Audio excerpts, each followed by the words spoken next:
बताइए सर, लखीमपुर खीरी में जिस तरीके से घटना हुई है उसके बाद कैसे आप देखते हैं इस पूरे जांच के रिपोर्ट को?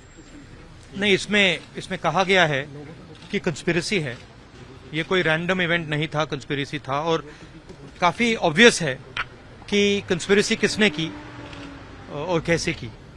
हम डिस्कशन करना चाहते हैं पार्लियामेंट हाउस में, हम मंत्री जी का इस्तीफा चाहते हैं, मगर सरकार नहीं करने दे रही है। आपको लगता है कि इस रिपोर्ट के बाद अब सरकार इस पर एक्शन लेगी और आप लोगों की जो मांग है लगातार कि मिनिस्टर को रेजिग्नेशन देना चाहिए वो होगा? वो तो हम दबाव डालेंगे तो होगा, मगर इशू ये है कि कंस्पिरेसी हुई है, किसानों की हत्या की गई है और कहा जा रहा है कि मंत्री इन्वॉल्व है। प्रधानमंत्री मंत्री को जानते हैं, उनके मंत्रिमंडल में हैं, मगर प्रधानमंत्री इसके बारे में कुछ नहीं कर रहे हैं।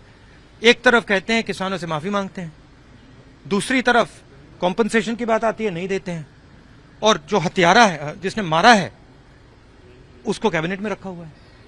तो मतलब ये हम पार्लियामेंट में रेज करना चाहते हैं, मगर वो अलाउ नहीं कर रहे हैं। तो राहुल जी, सरकार की तरफ से भी पीयूष गोयल साहब ने बयान दिया, ये कहा कि जब मामला कोर्ट में है, सुप्रीम कोर्ट की मॉनिटरिंग में चल रहा है, तो यहाँ डिस्कशन का कोई मतलब नहीं बनता। ये किसने कहा है? पीयूष गोयल जी ने। नहीं, ये कौन सा लॉजिक है? यहाँ पे जो भी डिस्कशन करवाना चाहते हैं करवा सकते हैं। आपको लगता है कि जस्टिस इसमें आएगा, निकल कर बाहर आएगा? नहीं, मैंने वहां पे वायदा किया है। जब मैं गया था मैंने वहां वायदा किया कि देखिए, चाहे कुछ भी हो जाए, हम दबाव डाल के न्याय दिलवाएंगे। तो बिना दबाव के, बिना संघर्ष के न्याय नहीं होगा।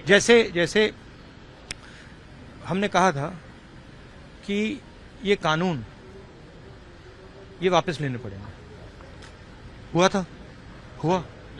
वैसे ही मैं कह रहा हूं, अंत में ये जो मंत्री है, इसको इस्तीफा देना पड़ेगा और हम इसको छोड़ेंगे नहीं। जब तक ये जेल में घुसेगा, चाहे 5 साल लग जाए, 10 साल लग जाए, 15 साल लग जाए, जब तक ये जेल जाएगा हम इसको छोड़ेंगे नहीं। आपको लगता है कि ये कास्ट को लेकर लड़ाई है यूपी में? ये cast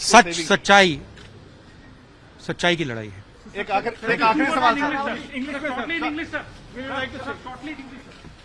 sir, how you see the entire report came after the Lakhimpur Kheri incident, sir? I just mentioned, it has been said that it is a conspiracy. It is obviously a conspiracy. Everybody knows who's involved. Everybody who knows whose son is involved. Everybody knows who was there when those farmers were killed. The gentleman is a minister. We want the minister to resign. We want a discussion in the parliament. The Prime Minister refuses. And they're making all sorts of excuses because they don't want to accept the truth.